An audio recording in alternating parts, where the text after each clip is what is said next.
So, he mentioned in that conversation the expectations. And with you, I think from the second you were drafted and until us talking right now, the expectations and, the hype around it, it was almost like I haven't seen it since Bryce Harper was drafted. That's how much hype there was. At any point throughout your career and playing or dealing with an injury, at any point did that hype get to you, or were you thinking about it too much throughout your process? I think it's been one of those things that I've had the fortunate pleasure of being able to talk with my friends, family about, Yeah. and just kind of limiting the amount of like social media that I'm exposing myself to, and that I let like my friends and family send to me. Because I think if you filter that and you're able to just focus on what you got going on in the locker room, your daily process, it makes it a lot easier to just focus on kind of your goals and just like making the most out of every day instead of letting those larger expectations kind of creep into the like your negative self-talk. Yeah. So it definitely made it a little easier just kind of limiting that. Speaking of social media, by the way, you're great on there, but one thing I've learned is that you can't flip a bottle to save your life. That was not your best performance, I feel like. It was not good, and it's never been a strength of mine. Kyle Stowers is unbelievable at it. So I thought they were just going to cut it out. We had a lot of time on the mic, and I thought they were just going to cut it, but they decided to post it. So, they're not making me look good. And that's I had words to. Hey, so you're obviously a catcher, which in itself is a full-time job, and it's the hardest position on a baseball field because not only are you worrying about yourself, you're worrying about an entire pitching staff as well. So that is almost two full-time jobs in one, on top of you being a switch hitter. And for me personally, it was hard enough to try and lock in my right-handed swing, and arguably never did it at the professional level. How do you go about locking in two different swings? Is it legitimately like 50-50 of work for you, or is one side better than the other?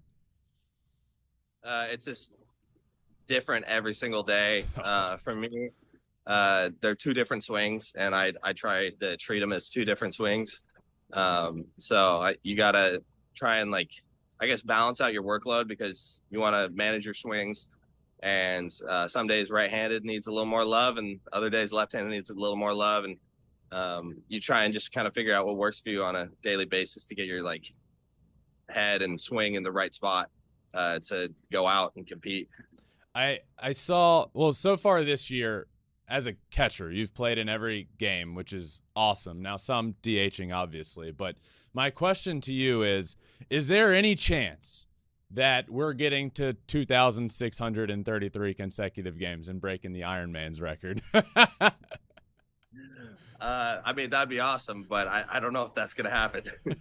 We're well on our way, my friend. You're almost there. Yeah, yeah, um, just a so I'm interested from your perspective. I've talked to some pitchers this year, had Dylan Cease on. I've talked to some hitters as well, but I haven't yet talked to a catcher about this with the new rules this year, specifically when it comes to working with a pitching staff. Has it been like weird for you? Has it been an adjustment? I know you were working with it in the minors, I would assume, but at the big league level this year, has it been tough, like working with a pitching staff? just like figuring out like different things about him.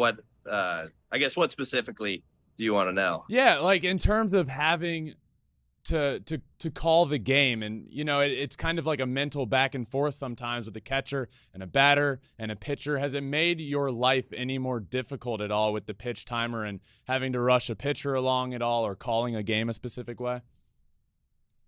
Everything's felt like you got to do things a little quicker Yeah. than last year, but it feels like once you get in the swing of things, like I feel like we're pretty much in the swing of things right now. That everything's you get used to it, I guess. Yeah.